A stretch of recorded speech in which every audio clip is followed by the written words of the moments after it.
Good evening, everybody. Thanks for tuning in. This is DK with Mr. V Amps. Today's project is not a typical project that we do. We usually do some kind of project that turns out to be an amazing success and everybody's happy and it works, or it kind of works, or we learn something. Well, here we learned a lot. I got this Ampeg B4R very, very low cost, and I knew it didn't work. And I was hoping it was something stupid like a couple of loose solder joints and a capacitor, but I've effectively discovered it's not. So you can follow me on the journey. We'll take a look at what's going on. A shout out to Jamie in Canada for being very helpful for me. We've been able to bounce this back and forth, and he's actually been watching this video sort of as it's manifested over the last couple days, and of course criticizing and laughing at my crappy camera work. So let's take a look at this thing and see where we're going. Good evening. I'm feeling like an insomniac, and I have an Ampeg B4R. This is a big honking bass amp. It's very heavy, it's very solid state, and this thing puts out a lot of power, but it's broken. So that's why I got it for very, very affordable price, because we need to fix it. But let's see what we have here. We have bi-amped low and high output, so you can run a separate sub and top cab, which would be awesome for those BTS cabs that I built. Line out for your PA guy. Effects loop, tuner out. Regular bridge channels and stuff. I don't normally see bass cabs with banana plugs, but we have our speaker outputs here for preamp and power amp, and some of these are missing their nuts, missing some plastic nuts, but that's not the end of the world. I think we can find those. We got full range bi-amp, stereo, or mono. From what I read into 8 ohms, this thing puts out like 700 watts, and it can put out 1,000 watts into 4 ohms. This thing's a beast. So anyway, it's broken, and we're not going to fix it tonight. That would just be silly, because I have other things to fix, like that. We're going to fix that. And the video of fixing that will probably be already up by the time this video goes up. So we'll pop the cap on this and just take a look inside and see what we think we need to do. Okay, first look inside. First thing that comes to mind is, holy cow, look at that ginormous power transformer. Thing is huge. We got a big fan that looks like 120 mil, maybe a little bit bigger. It blows on a big fat heatsink for. Got a whole array of transistors, power transistors. The transistors up here, we look like we got maybe some fuzzy looking solder joints. Got some, some of them are starting to look a smidge ugly. Let's take a look down the hole. What we can see down here on the output board, the one capacitor, not the one that's kind of hiding under the wire. Unfortunately, if I move the wire, I'm gonna block the light. I'm trying not to block the light, but that thing has got a bulge on the top for sure. Let's kind of look around the corner and see what we see. And a couple more little caps down there.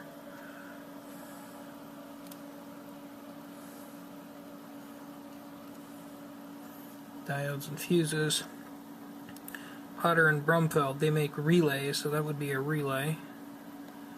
Got a whole bunch of big honking fuses and monster big caps.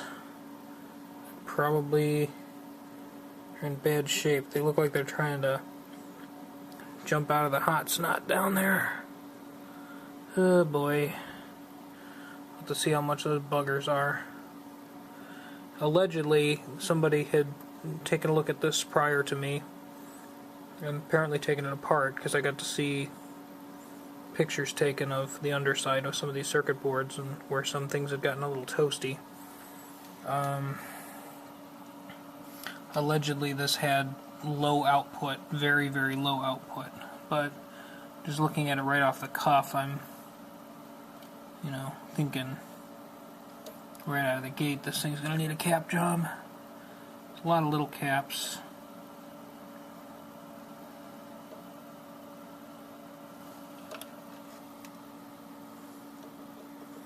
We'll have to pull these boards and see if any of these transistors look toasty. With some of the heat sinks being sort of bent out of position, I wonder if these were dropped, or this thing's probably seen some time out and about. Then we'll come up front. They really hot snotted a lot of this stuff down, huh? Little caps, little caps. More little caps.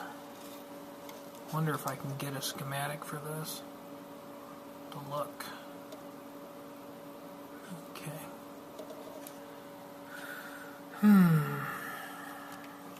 Well, it doesn't look like the build quality is lacking here. I don't see any issue there. This looks like it was made correctly.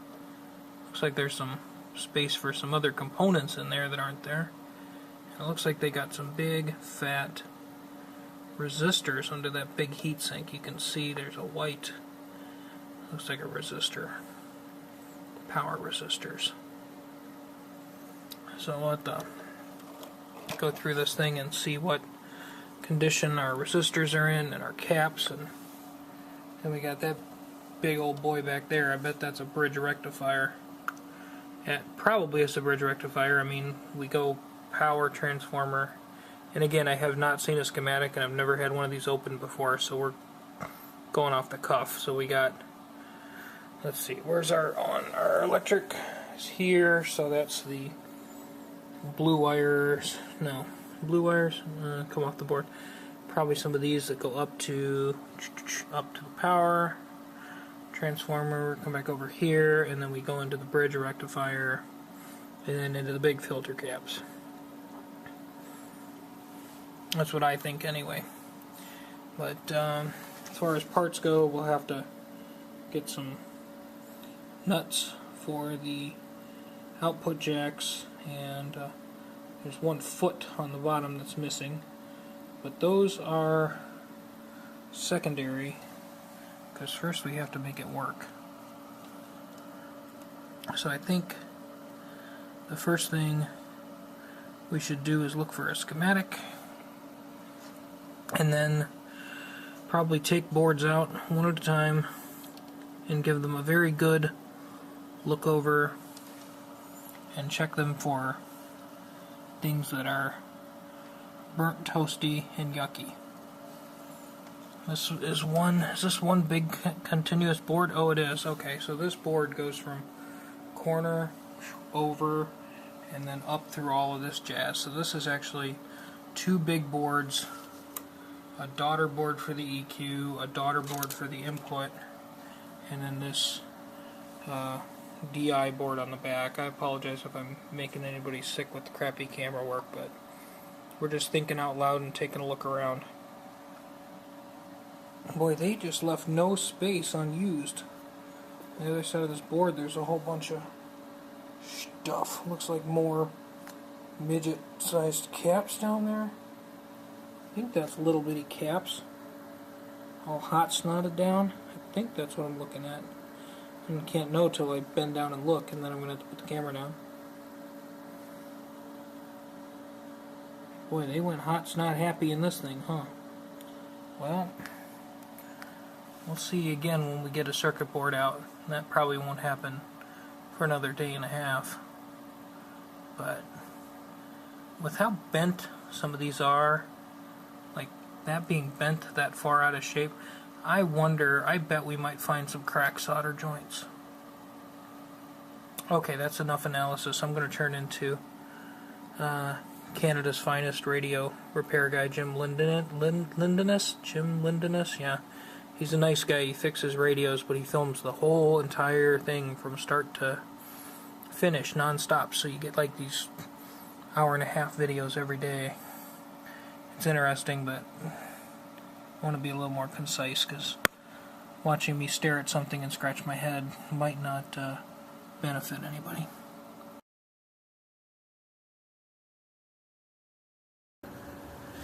Okay, so let's play with our Ampeg and just see what our symptoms are. I've got a sacrificial speaker back there. It's some 8-ohm Radio Shack speaker that's old and it needs to be reconed because the cone is ripped really bad, so we get a new voice coil and pretty much everything else. This is a 2-channel amp, so we'll try it on channel A. I have the speaker hooked up and I turn it on and hummy sounds, bad noise, right? The fan in it kind of lurches a little bit when I first kick it on, but I'm sure the temperature isn't coming up hot enough.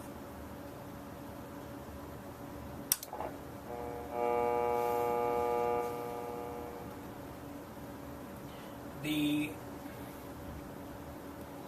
light labeled limit is on, so it's like it thinks it's getting a ton of signal to do something with. I'll turn it back off, and then we'll move this to channel B. Something smells hot, but this amp came from the home of somebody who smoked, so could be it too. I'm not feeling heat up here. And this is dumb because it's still plugged in, so don't do this. Don't do what I'm doing, kids. Our heatsink is still cold. Let's try it again with this channel. That channel makes a lot of buzzy noise, and when I turn it off, it makes the speaker go boom. Okay, so that's what I see. Now channel A didn't make an astronomical amount of noise. Let's see if it tries to work.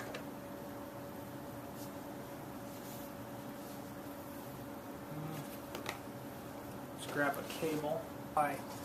So the gain is essentially set at 0, and the master volume is set at like 0. So let me bring the master volume up to maybe, I don't know, 30%, and the gain up to 30%. Turn it on. And touching the input jack here with my finger produces almost no sound, and we're getting progressively more buzz, and our fan just kind of torqued a little. Okay, we had hum, now we don't have hum.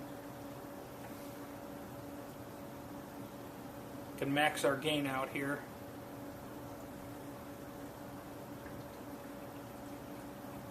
Touching the switch seems to make the limit light on the front blink, with nothing else I see happening. And again, I'm smelling that hotness, I'm smelling heat somewhere.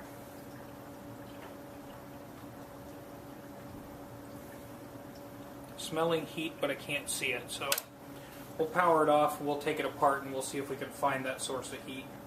And a couple other things. So, didn't let the smoke out yet that I can tell. I don't see the smoke, but something sure isn't right. So we'll take a look and then we'll see what we find.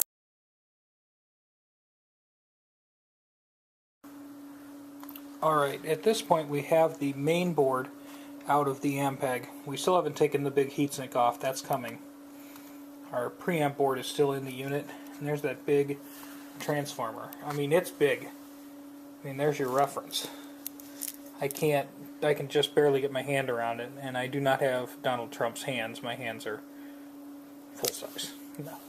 Anyway, that was a joke. I'm sorry I made a political joke. Somebody's going to unsubscribe because I made a joke. Okay.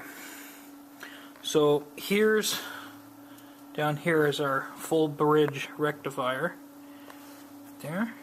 Okay, and what I have noticed is it is not fastened to the board in any way. That heat sink is not fastened.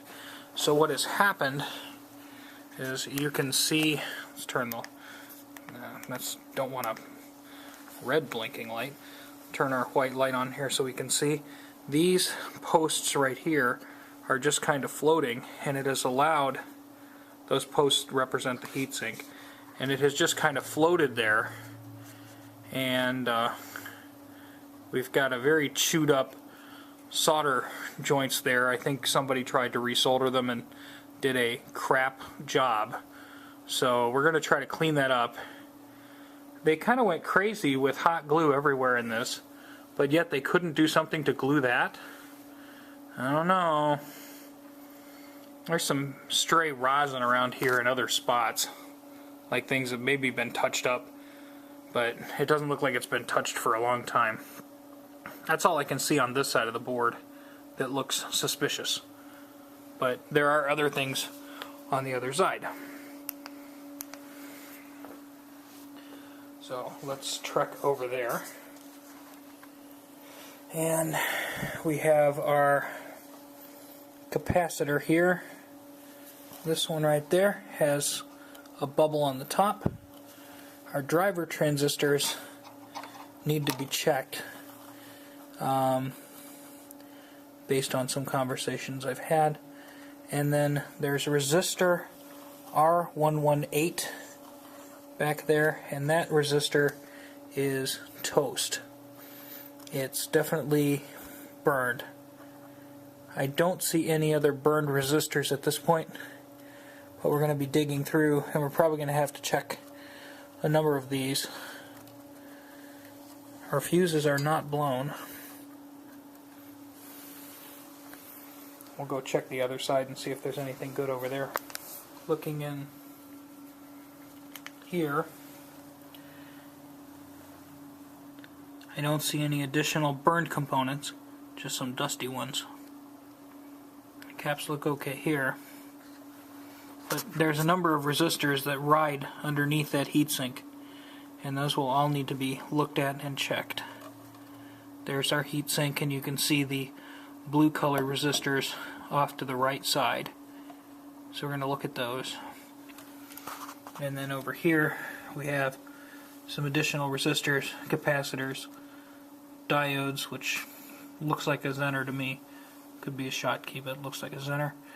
And there's more resistors that go under this heatsink, so we'll have to get this heatsink off.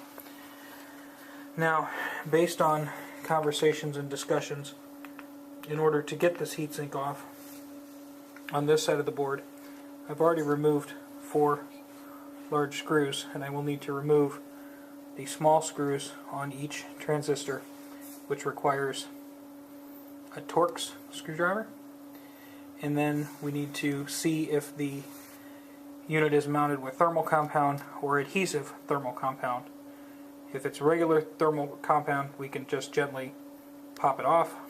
If it's adhesive, we need to warm it up with our heat gun.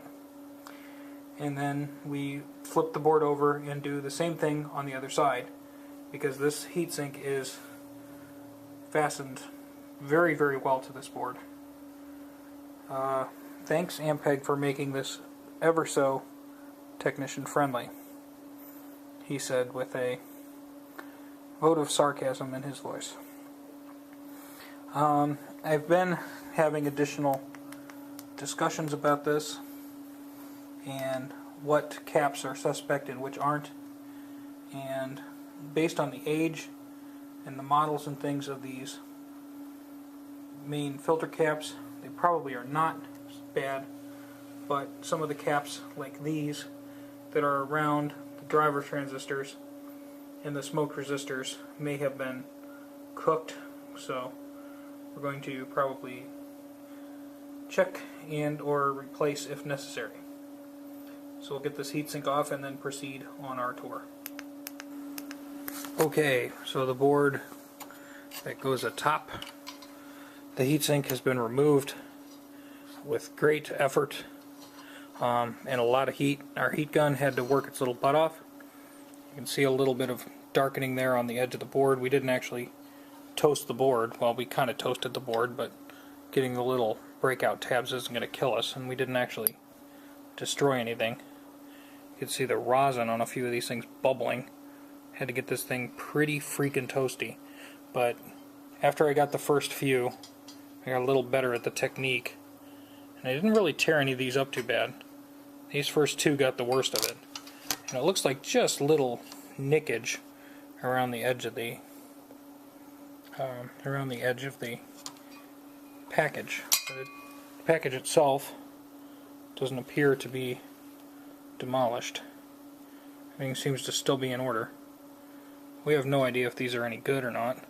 They'll need to be tested. And our test rig is in the mail because I usually don't work on stuff like this. And I'm a yeehaw who tries to do everything with a voltmeter and a few choice words. How would I rate trying to remove this transistors from this heat tape stuff? If you're in the United States, I rate it 1 finger, and if you're in the UK, I would rate it 2 fingers. And if you don't get that joke, that's okay. It probably means you're more civilized than I am. But I got it apart with patience and heat and more heat and more heat.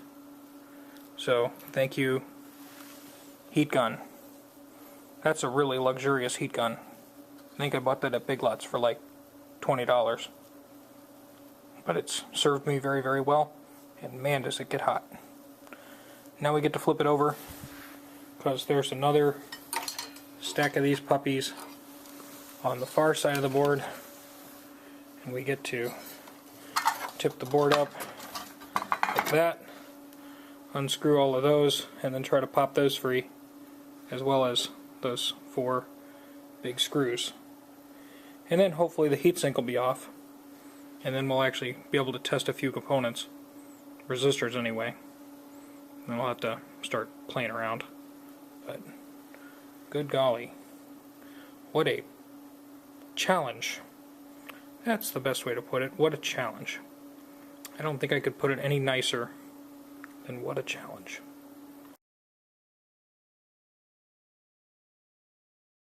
Okay, so as we're preparing to go to the bottom side of the board, we noticed earlier that one of these transistors was kind of in a weird, funny position. So let's take a look at it on the bottom of the board. Doo-doo. Doo-doo-doo. The solder is very thoroughly cracked, and that's wiggling around in there freely. Don't know how well you can detect that, but I think you can see it. It's wiggling, so there's something. That transistor will be tested, but who knows? That could possibly be the source of what started it all. Well, that and this disaster over here. Ay, ay, ay. Why do I do this with my life? Because I suck at selling tires. Okay.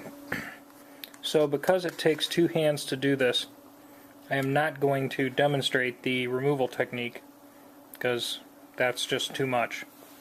But what I did is I've got these 3 popped. This one hasn't popped yet.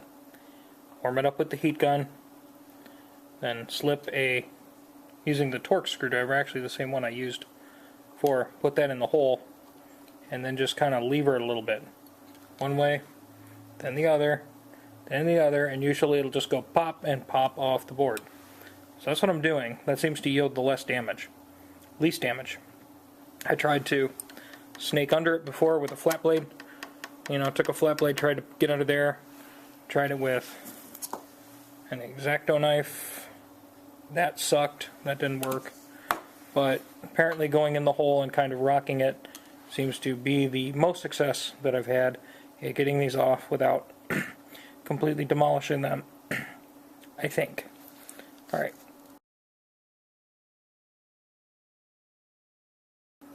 Okay, so here's the bottom of the board. The heatsink's off. We only toasted a little bit of board. It's not too bad. Nothing's really broken, but it did get kind of hot and melty looking. I'm actually amazed at how much flex this board has. And it's kind of, for the size of it, it's awfully thin. Ampeg, shame on you. Should have used a little bit thicker board. But that might have raised production costs a couple of dollars. You guys are charging 4 figures for these damn things. Come on. So anyway, the technique I sort of halfway demonstrated apparently worked better. this was the first side of the heatsink, and you can see where my scraping efforts didn't go so hot on those two. But after I figured out what, and that one too, but after I figured out what I was doing, or what I showed you I did, that worked better. And then we look at the flip side, which was the one on the bottom of the board, and that one came off a lot better.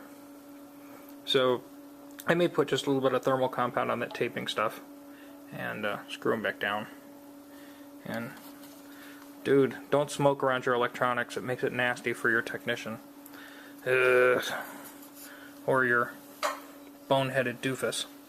So just looking around on the board itself, looking for chars and uglies. We do have some ugly char right over here, which corresponds with the resistor on the flip side that was already obviously charred that we looked at earlier. This board is thin. What a ton of flex in this thing. That's such crap. Why would you do that? So we have a charred resistor obviously over here. We have a very charred resistor over here. R114 looks very charred. Now granted, that might have been me heating up the board, so we'll check those for continuity and check them out. But those apparently got kind of hot, and I need to check all of these big boys. So we'll be desoldering a few of those and checking them out in a little bit. One thing that sort of got my attention, A18, I guess that's a inspection, or whoever was working on it, I don't know. But I'm seeing the toasty marks going along these resistors down the middle. I'm betting some of the toasty marks might have been me with the heat gun, but there's some of these that just look kind of ugly, like that one, that kind of looks ugly. So we need to check some of those, maybe replace them. They're probably all similar values. In most amplifiers there's a lot of symmetry, so if I just get the values down one row, I'll have the values down the other row. And resistors being as inexpensive as they are, we might just have a little resistor replacing party and go through anything around this section. Here's our wiggly disconnected drive transistor. The rest of these, that one doesn't look good either. That one's really wiggly too. So that one's definitely got cracked solder joints. This one might. Oh boy. Could that just be what the freaking problem was?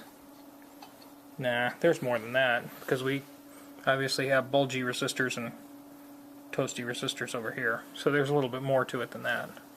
But those transistors not being secure and soldered down well, because they did a cheesy job of quickly, easily soldering things. Let's see, so let's look at our wiggly solder joints as best we can here. Here's one. And let's find the other one. Let's see, where was it? It was this one over here, was it? Sorry. Trying to do it in real time. Oh yeah, there's another one. She's a broke. She's a broke, Captain. She's broke. So right there could be the lion's share of why this started to not work. But I'm glad we have it apart, because we got to fix that. This red light you see once in a while showing up off the board is the camera. So we'll fix that. I think what we're going to do is get some hot snot and try to secure that heatsink as well as we can. And there is one solder pad missing down there on the bottom, and somebody came in here before me and tidied it up, but apparently missed a lot of other things while they were in here. This had to have been dropped. Why do I do this? Because I don't play guitar well enough to get on MTV. Oh well.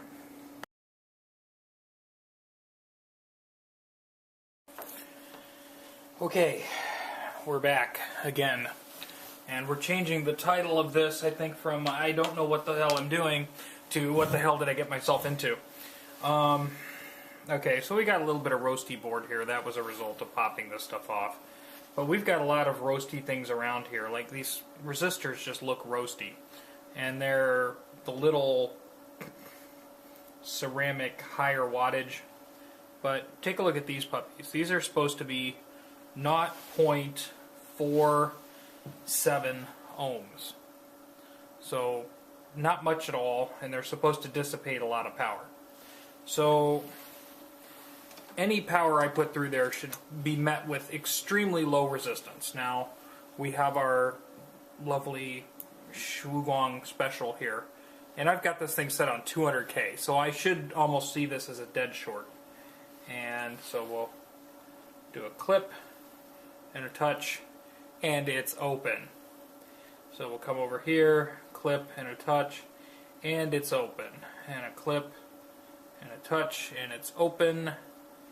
And a clip and a touch, and it's open. Keep going. Still open. Still open. Still open. Yay. And I'll break the craptastic news to everybody. I have gone through some of these other little bitty resistors that are besides, and these are actually a higher wattage resistor. They're not like a typical quarter watt job like these are. So far, a bunch of these have looked okay. Some of the diodes have looked okay. I haven't seen fail there. But if these things barbecued, these are probably barbecued. And these things are barbecued. That's the thing that bites about solid state stuff, is usually once something barbecues, then it just starts to take the rest of the line down with it. So I've got to check each one of these for the model number.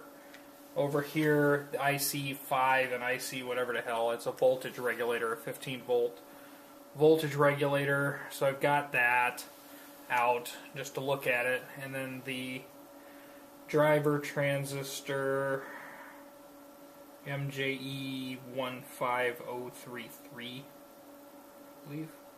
So, yeah, great.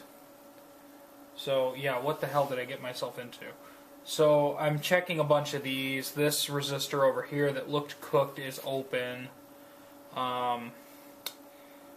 Any resistor that looks cooked or not, I'm going to just be checking it. Yeah.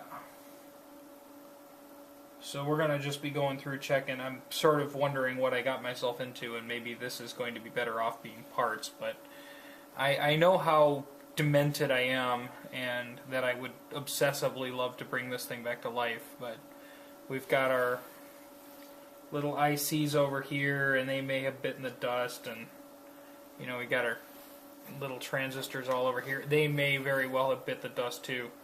One of the guesstimates of what happened is somebody plugged some kind of power emitting thing into a speaker jack. So I don't know what, but it's like somebody drove a bunch of power backwards into this thing, which may have caused this kind of catastrophic failure. So we're going to be checking some more diodes and some more resistors, and we're going to try to get the value. These things are cooked to the point that they're difficult to read, but again, fortunately, symmetry. If I could read 1 or 2, I'm going to find the same values walking around here. But again, some of these are a very low value, and some of them are supposed to be a high value. So, okay, that one, that's an extremely low value. This one's actually alive. Let's just see what we got here. Yeah, see, that one's, nope, open, and where it's showing 1.3, like 1.5 megs, and that value doesn't make any sense, because our first stripe is yellow, and yellow is not a 1. So that's roasted. Resistors always go up when you roast them, but they go up and then they go open. So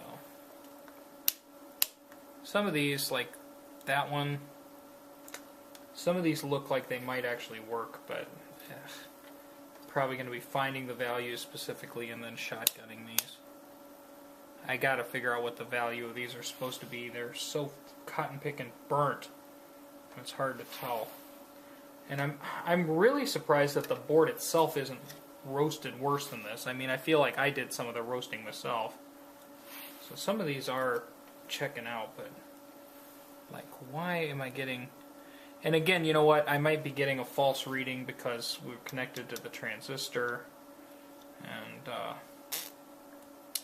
yeah. So I would have to lift these off the board to get an accurate reading from them. So maybe I'll do a few of those. But some of these, like, do check out okay. Like this one. It's supposed to be a 1K. And it checks out as 974 ohms in circuit, so that's fine. Should be like 2.7. Let's see. No, it'd be 3. Yeah. Come on. Play ball with me. Yeah, 2, 3, 3. So yeah, there we go. That's 23K. That looks fine. Like this one should be a 1K. 0.9, which is, again, on that scale, that's fine. So, looks like the carbon resistors around here are okay, but these puppies are all baked, and, oh, good grief, what did I get myself into? This is going to be the mixer project all over again. Ho ho ho. Why can't it be easy? Why can't it be easy? Because I am who I am, and sometimes fortune smiles upon you, and sometimes fortune dumps a bunch of garbage on your head. And I think that's today. Yeah, I think the garbage has fallen on my head. There is methodology to test those, but if these things are cooked, probably these are cooked. So I'll lay this aside, I'll pull the other board, flip it over, and we'll take a little walkthrough on that. But depression, it's contagious. This really cool thing, and there's a phone call from our friend Jamie. This is Jamie in Canada. I'm going to not show you his phone number, but he is helping me out with this, and we give him some great credit. Okay, and now for some good news, I guess. Well, some better news. This little board is the power board for output A, channel A, because this is kind of a stereo. You can like drive, two different cabinets with it and balance between them. And this one, these things have continuity, and these have resistance. So it's possible that these transistors didn't die, which is cool. And nothing up here looks roasted by electricity. Okay, it looks roasted by my heat gun a little bit, but other than roasted by my heat gun, which is what I can see, that discoloration, that's the heat gun. This one looks much more alive. Okay, so that's good, I guess. I should probably, I might need to retransistor that, but this is probably going to be okay. I'm going to do some more testing. But the best thing this gave me, I guess, this gives me the color codes to the resistors for this fried egg down here that I can't really work with. So with the solid state stuff, man, there's so much chain reaction. If one part goes out, the whole thing starts to fry itself beautifully. So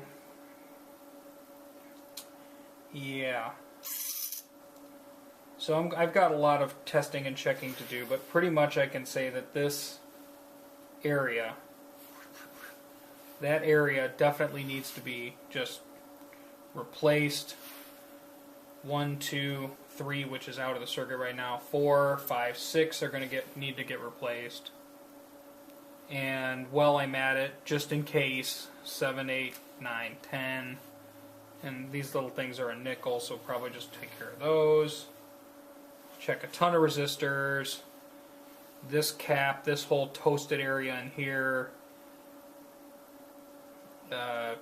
deal with that. This resistor is obviously open, and I can get an idea of what value it's supposed to be based on what other resistors that I know their value of roasted as.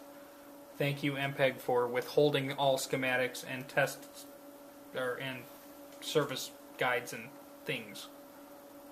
Grr.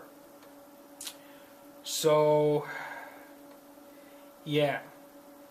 So the theory of what happened to this thing is somebody not too bright put a very powerful signal back through channel B, and it caused this mess, which caused this mess. And it's a mess.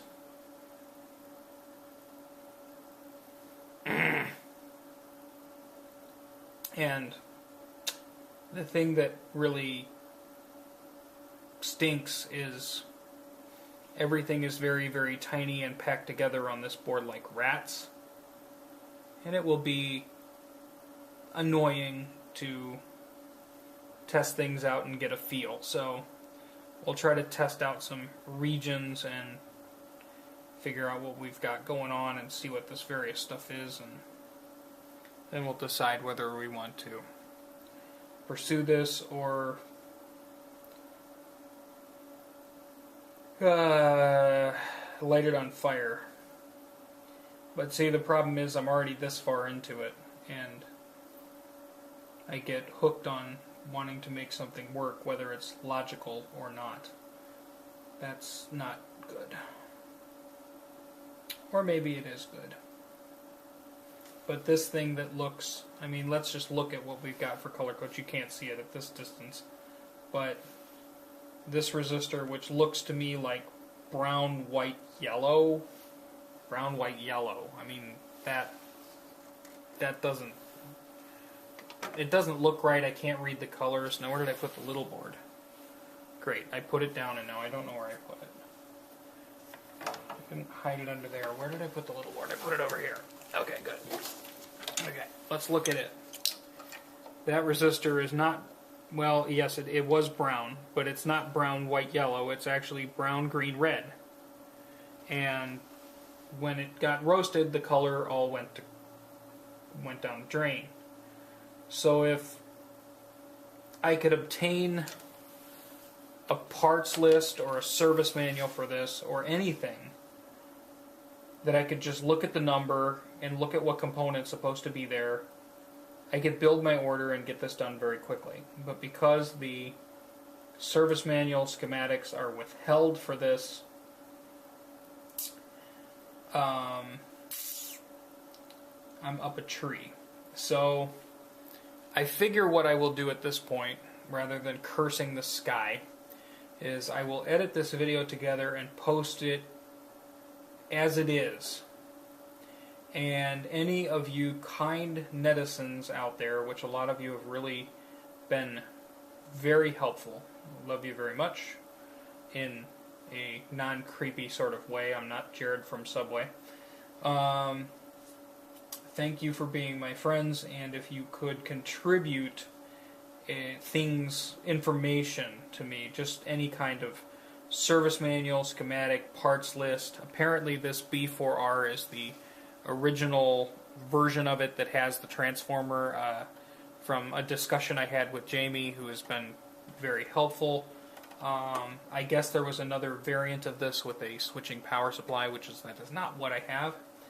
So even if I take this as a total loss, which I don't want to, because I just don't work that way, I want to fix everything, I've still got a Super Duty power transformer in a chassis, which is a great chassis. So I mean, I've got stuff to work with. It's not like I totally am in the tank, because I'm not in this for a lot of money yet.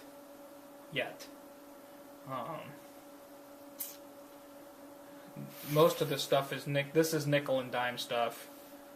These are a couple of bucks.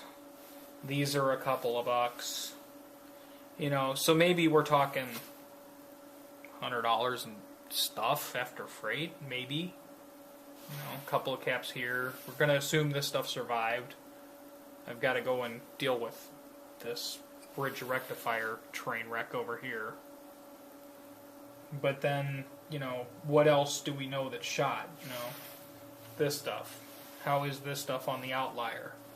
You know, what blew out? Where did the circuit stop? Where did the damage stop? How far did the tsunami crash on the shore? That's the question we have to ask. And in general, you know, I could just go, it's a total loss, screw this thing. But I don't work like that. So I'm going to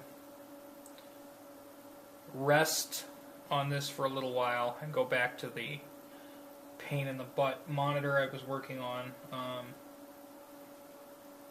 and think on this. And if any of you lovely netizens could contribute to me a parts list or a service manual or a schematic or anything where I could just be able to look quickly and work quickly and say, I need, you know, R41 through R61, and just be able to get those values, boom, boom, boom, boom, boom, throw them in, get them ordered.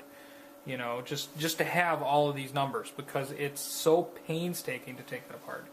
So anyway, now that I'm whining my little tail off, we'll just stop, edit this video, post it as it is, and ask for the help of any netizens who could help out with this.